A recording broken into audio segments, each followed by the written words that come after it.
விண்ணப்பிக்கிறேன். எந்த மாநிலத்திலையும் இந்தியாவில் இல்லை, வெளி நாடுகளிலேயே 1.5 கோடி பேர் 1 கோடி பேர் அதிகமான வருகை பதிவு எங்கேயும் நடந்ததில்லை. அப்படி இருக்கிற தமிழக அரசுக்கு தேவையான வேண்டுகோள், இந்த தொழிலாளிகளை இங்கே இருக்கான் பெரிய கண்டிப்பு அதெல்லாம் ஒன்றும் வேணாம். ஒரு ஒர்க் பர்மிட் மாதிரி ஒரு சில பேர் இங்கே இருக்காங்க. ஆனால் ஒரு நடப்பு அவர்கள் தாராளமா அவர்களுக்கான அரசியலை அவங்க தீர்மானிச்சுக்கிட்டாங்க. பீகாரில் போய் 5 வருஷத்துக்கு ஒரு காலம் தேர்தல் வருது எல்லாருக்கும். அதையில போய் ஓட்டு போட்டு வரப்போறா?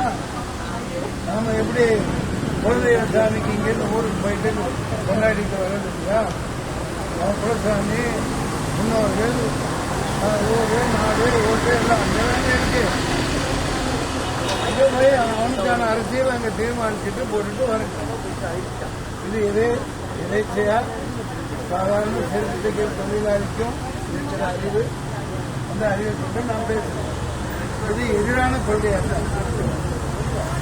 ஆனா எந்த இடத்துலதான் நான் இப்போ தந்தை உண்ணாவிரதம் பார்த்து போப்பா டீ காஃபிலாம் வாங்க மாட்டேன், 5 மணிக்கு மேல வா. தம்பி விஜய்க்கு நான் சம்பவத்தில் பயங்கரமான பேசியிருக்கேன். அப்புறம் இந்த சமீபத்திய அரசியல் மாற்றங்களை கவனிக்கிறதா பொய் பாதுகாப்பு, கெட்டு பாதுகாப்பு எல்லாம் இருக்கிறாங்க. அவர் ஒரு உயர்ந்த ஏதோ மேக கூட்டத்தில் கலந்துக்கிட்டு இருக்கிற யமராஜா ராஜா தேவதூத ராஜா மாதிரி காலில் தடம் பிடிக்காம இருக்காரு. ஒரு பேசக்கூட இல்லை. இந்த ஒய் பாதுகாப்பு எனக்கு நடிகருக்கு எனக்கெல்லாம் 25 வருஷத்துக்கு மேலே நினைக்கிறேன். இந்த பொம்பாய் இருந்தப்ப குரு அச்சுறுத்தல எனக்கு ஒன்றும் கிடையாது. ஒரு காவலரை போலீஸ் துப்பாக்கியோட கொடுத்தாங்க. நான் அவருக்கு தப்பிச்சு முன்னாடி பக்கம் தமிழக மக்கள் தான் நமக்கு பாதுகாப்பு. இதை ஏன் கொடுக்கணும்னு தெரியாது. அப்புறம் தான் பார்த்தா எல்லாமே கொண்டு வந்தது போட வேண்டியது. மத்திய அரசு இங்க சுருக்கமாக சொல்லிடுறேன். போன ஆட்சி எப்படி மோடியா லேடியான்னு அம்மாவை மிகப்பெரிய ஒரு வீராங்கனையாக வீச்சு வந்த அம்மாவை 6 மாதத்தில் படுக்க போட்டு தீர்த்து கட்டிட்டாங்களோ, தீர்த்து கட்டி ஆட்சியை குச்சி பொழுமையை பிடிச்சி இப்படி ஆட்டுன்னு ஆட்டி தேர்ந்தெடுப்பு பண்ண முடியுமே பண்ணிட்டாங்களோ. சாரி பாய் இவரை ஆட்டணும் சரியா? இப்ப அது பண்ண முடியல. அதனால தமிழ்நாட்டை சூறையாடணும், நாசமாக்கணும். நாசமாக்கி எனக்கு பிஜேபி சகோதரர்கள் இருக்கலாம், இருக்கலாம். கமெண்ட் போடுவாங்க போய் பின்னாடி. அந்த கபோதிகளை பற்றிலாம் எனக்கு கவலை. நான் நேருக்கு நேராக போராடுறேன். ஒரு பிஜேபி கட்சியை பிடிச்சவங்க இருக்கலாம். எனக்கும் இவங்க ஒழுங்கா ஆண்டா ஒழுங்கா தேர்ந்தெடுத்து ஒழுங்கான முறையில் நேர்மையை ஜெயிச்சு வந்திருந்தா நானும் உங்களை இதுக்கரம் கொடுத்து வரவேற்று போறேன். ஆனா இவன் மொழமாரித்தனம் பண்ணி தான் ஆட்சியில் இருக்கான்.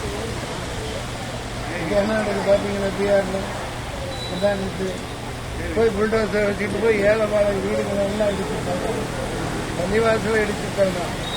இத்தனை நாள் நான் மனுஷர்களுக்கான இவர்களுடைய மத்திய பிரதேசத்தில் ஏழை குழந்தைகளுக்கு சாப்பாடு போனாங்க. நம்ம அந்த மாதிரி கொண்டு வச்சு உட்கார வச்சு குழந்தைகள் உணவு கொடுக்குறாங்க. தாயத்தில் போய் சோத்த வைக்கிறாங்க சாப்பிட. பிஜேபி ஆளுற மாநிலத்தில் அப்படிப்பட்ட ஒரு ஆட்சியை தான் கொடுத்துட்டு இருக்காங்க. உத்தரப்பிரதேசம் சொல்லவே வேணும். தமிழ்நாட்டை அவர்களோட லட்சியம் எல்லாமே இந்த 10-12 அதானி அம்பானி உட்பட எல்லா பணக்காரங்கள்ட்டையும் இந்த நாட்டை ஒப்படைச்சிட்டு எல்லாத்தையும் கோவணத்தை உருவிட்டு பிச்சைக்காரனா விட்டுட்டு ஒரு மதவாத பாதிச்ச அரசு அமைகிறது. ஒரு தமிழனா நீங்க உங்கள் உட்பட யாரும் இதுக்கு ஒத்துக்க மாட்டாங்க. இது ஒரு நிமிடம் தாண்டி போயிருக்கு. இப்படி இருக்கிறதா சரி, இந்த ஆடு மனசு அவங்களுக்கு முரண்பாடு பல இருக்கலாம். இது வரைக்கும் சில வருஷம் சாயல் அவங்க ஒன்றும் என்கிட்ட கேட்கல. ஆக இது பெரிய ஆபத்தா இருக்கு அப்படின்னு தான் புரிய வந்த பிறகு ஏன்னா அவங்களோட பொப்பட்டை தான் இறக்கி விடப்படுறாங்க. டிக்கெட்டு அதிமுக 30-40 வருஷமா அரசியல் இருக்கிறதுனால எதையும் மறைக்கவும் அதுக்கு அவரு வீட்டு சோறு அமைட்டு ஒரு அப்படி எல்லாமே அல்லக்கைகளா பிஜேபியின் பினாமிகளா அவர்களுக்கு துதிபாடுறவங்களா தான் இருக்காங்க. அது தமிழ்நாட்டுக்கு ஆபத்து. இவங்க நேரடியா அரசியலில் கலங்காண முடியாம மன்னிக்கவும் அதிகமாக சட்டமன்ற காலையிலிருந்து பேசுகிறாங்க. இப்படி தம்பி நடிகரை காமிச்சு அவங்க தமிழ்நாட்டை சூறையாடப்பாங்க. சரி, அதில் என்ன ஒரு நடிகர் வரலாமே தப்பு. நான் தான் சொன்னேன் ஒரு என்னால் அவர் என்ன செய்ய முடியும் வரலாம், யாரு வேணாலும் நீங்கள் வரலாம்.